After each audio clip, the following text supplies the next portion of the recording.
So let me try to illustrate. When I say every child of God, that's our story. I'll use my experience and then we'll close with the experience of Jesus, which is 1,000,000 times more important than mine.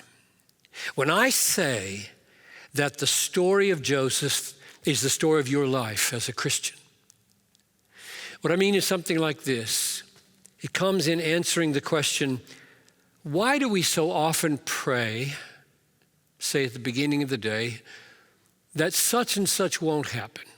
Breakdown of a car, getting sick with a disease, that some bad thing won't happen. Why do we so often pray that some bad thing won't happen, and then in the afternoon it happens?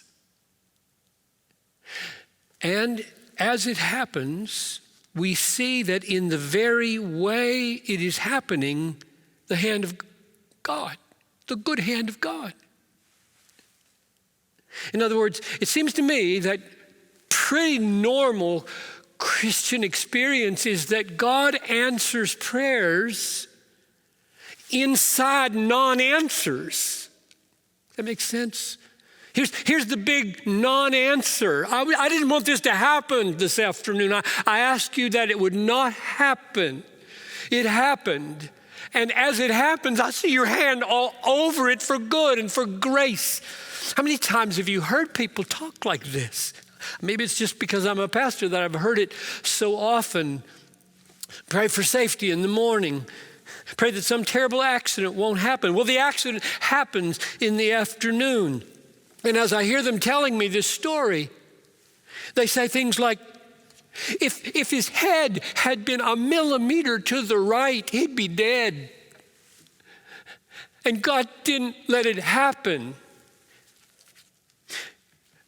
The woman walking by on the sidewalk was a nurse.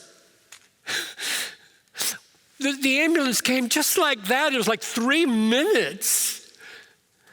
In the hospital, they had an ample supply of his unusual blood type. Never before would they have such a supply. You hear that, right? What in the world? What in the world is that? Because if I didn't know the story of Joseph, I would be inclined to say, if God's sovereign hand is all over this, why didn't he just prevent it? Why the big non-answer? And then inside the non-answer, all these glorious answers. Why didn't God prevent Joseph from being sold into Egypt? Why didn't he prevent the slander of Potiphar's wife? Why didn't he prevent the cupbearer from forgetting Joseph for 2 more years? Answer.